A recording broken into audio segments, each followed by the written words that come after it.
Hey guys, it's Russell back, and on today's video we're going to be changing the oil in this Wright Standard 36i intensity commercial stand-up mower. This has the Kawasaki FX600V. Now this mower only has 9.1 hours, and the first time that you change your oil, you're supposed to do it at 8 hours. I was actually at a customer's site when I was past the 8-hour mark. So anyway, we're going to be taking care of that. So the recommended oil is going to be 2050, and I'm going to be using the AMSOIL synthetic, of course. We're going to be going back with a Kawasaki factory oil filter. And there's the oil filter. I have a magnet on it. We're going to be opening that oil filter, seeing what's inside of it. And Wright gives you a really nice, I think this is a maybe a 9/16 inside diameter hose to put on the nipple right there, so that you don't get oil everywhere. Just slides on like that. We'll have this dump into a container. We'll loosen that, but let me set the tripod up and I'll show you how easy this is. Alright, so I've got the oil draining. I used a 10mm socket on this screw right here, and I've got it draining into a catch pan. So 1.8 quarts with the filter, says the manual. So we'll be right back when that's done. Alright, so once it gets finished draining, go ahead and tighten the bolt up and remove the hose.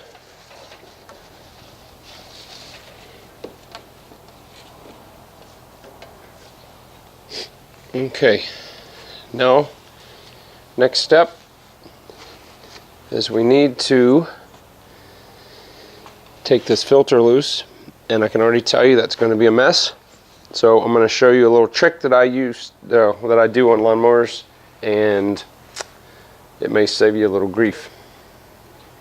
Alright, so as you can see, I've got some tin foil kind of molded into a little channel, and I'm going to be using that to keep the oil off the mower. Let me grab a small oil filter wrench. I don't know how tight this is, but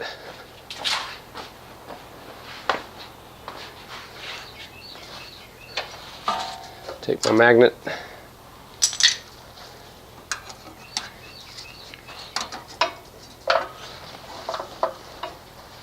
You can use a pair of channel locks if you want.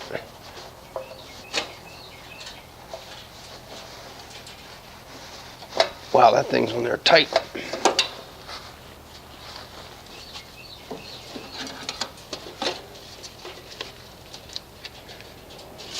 Alright, so I think I'm going to use a pair of channel locks on this.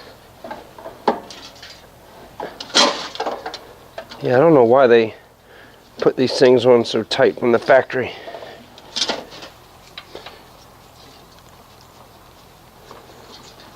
Alright, now I'm going to take this off as fast as possible.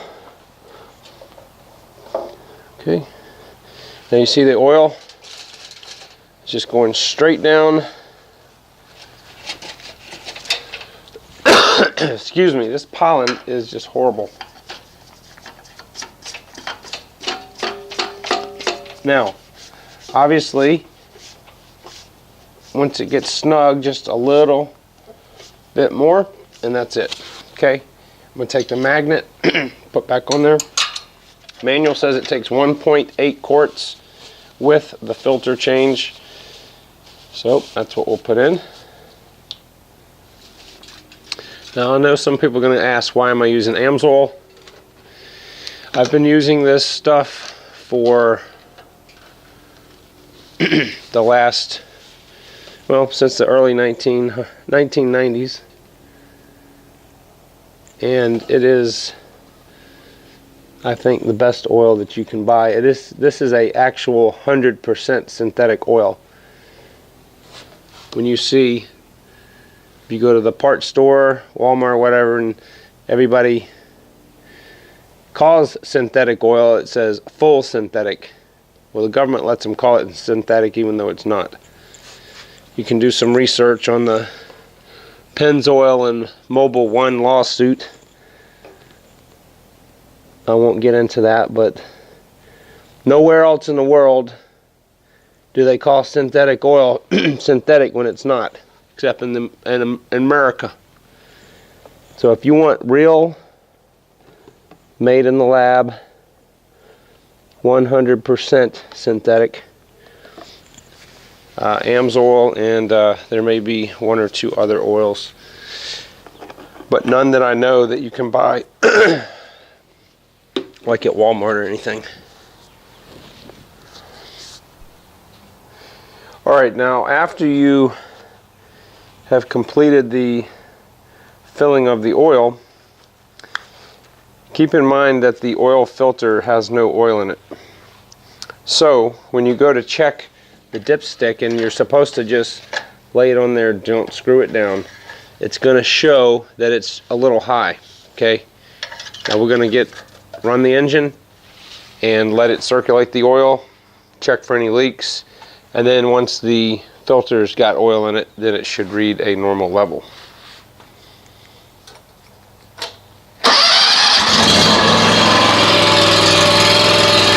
Alright, so after you've turned the engine off and let it sit a couple minutes, pull the dipstick out and just wipe it off with a clean paper towel. Then just lay the dipstick in like that, pull it back out, and we're right, looks like right at the full level. Yep. So we're good. Now, you want to see what's inside the oil filter? Let's take a look. Alright, so I have my Longacre oil filter opener. This is designed to do exactly what we're getting ready to do. The reason that you want to do this is because oftentimes you can see things in the filter. That's a problem before the problem manifests itself. So I'm going to take this and adjust it to where we're going to open it from the boss side. I will put a link in Amazon if you are interested in procuring one of these. I do this on car filters too. So basically, let me get something to hold the filter with.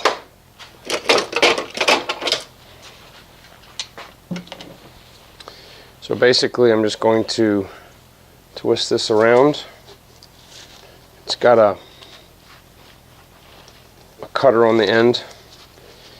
This is much better than using a hacksaw or cut-off wheel, because if you do that, you're going to be getting metal particles in there, and you don't know what particles are from the engine and what's from opening the filter. So, okay, so comes open just like that.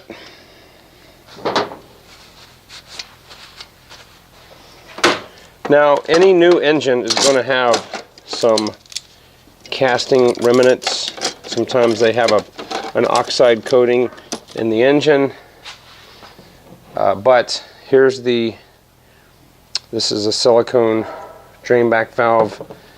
Here's the filter threaded portion where it actually bolts onto the engine, and looks like this uses cartridge style. Okay, so here's the filter, and what I'm going to be looking for is I'm going to be looking in between the pleats to see if there's anything strange or weird. This is a very well constructed filter. A lot of even automotive filters, this part right here will be made out of cardboard. This is the pressure relief valve. It fits in the bottom like that. If this gets clogged up or the pressure gets too high, it will force the oil around the filter so that the engine will still have lubrication.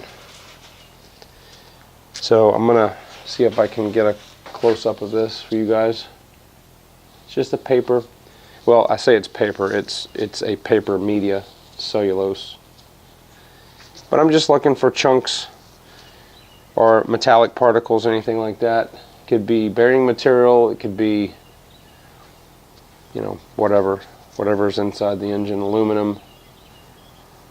And there's absolutely nothing in here, which is good. There is a high temperature, like epoxy, that epoxies the pleated material to both the upper and lower caps. Okay, I want to show you guys something interesting. See this right here? Alright, that is some ferrous material, and that's exactly where the magnet was. You can see the outline of where the magnet was right there. Okay, that's completely normal. Engines are going to have some wear, and that's just the way it is. But that probably, the piston rings are going to be made out of aluminum. I'm sorry, the pistons themselves and the connecting rods are going to be made out of aluminum. The rings will be made out of a chromoly, an iron, which is a metallic ferrous metal. The crank is, of course, going to be made out of a, hopefully it's a forged steel. That is also a ferrous metal. So that's the kind of things that and of course the valves, they're going to be made of a chromoly and a ferrous metal. So that's why the magnet will capture that. Obviously, an aluminum piece that's wearing, the magnet's not going to catch that, but the filter will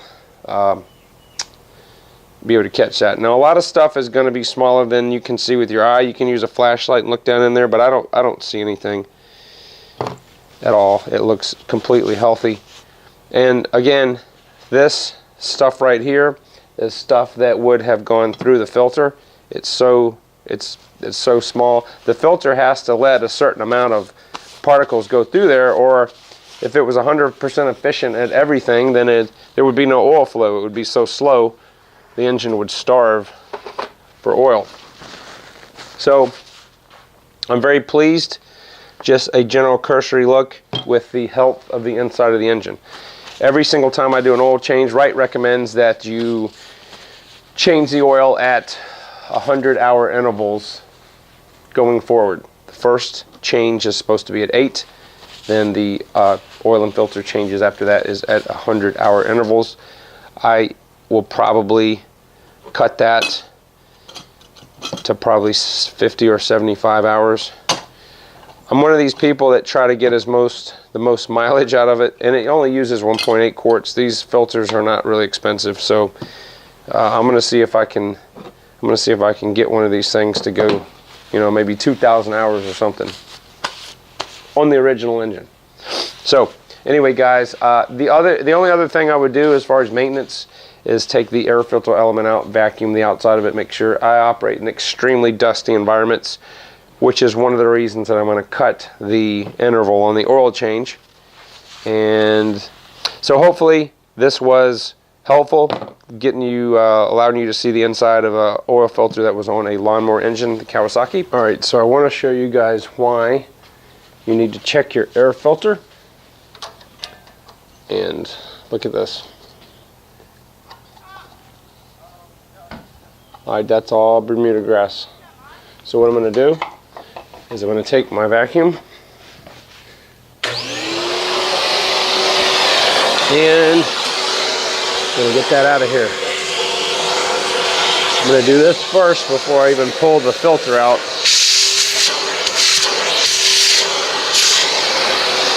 Okay, and I'm going to do the same thing here. I'm going to filter this. See that?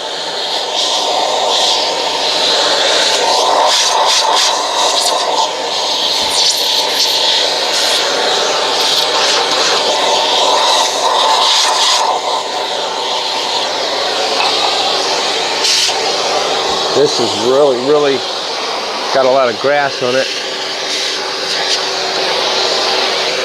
I'm going to stick this in there to make sure there's no stray particles. And then pull this out. Okay. And just vacuum it out a little bit.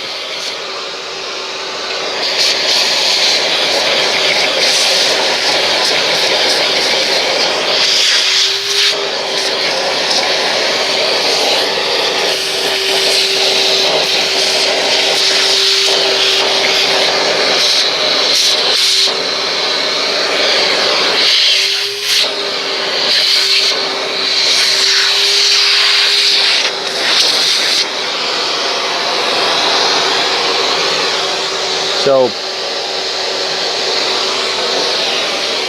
what you can do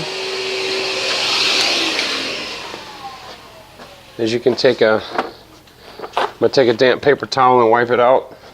If you let this thing suck in dirt into the engine, it will grenade your engine.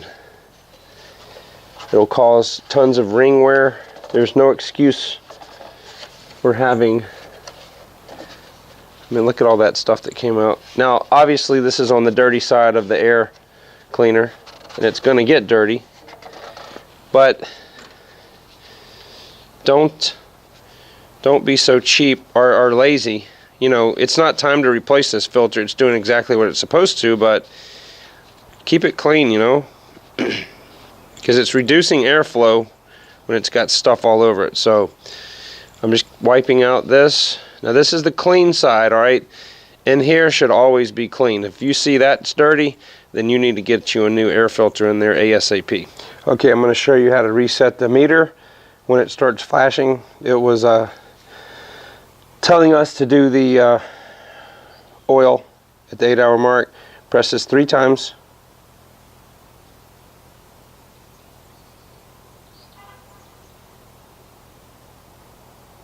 And then hold it in.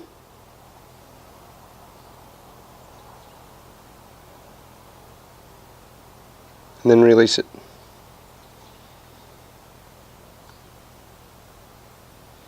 Okay. Now it will, it's reset. It will probably go off again at the 100-hour mark when the next oil change would be due. And if you have not subscribed, please do so. Hit that subscribe button and the little bell icon on the side will get you the content as soon as I upload it. Thank you for watching, and I will see you on the next video.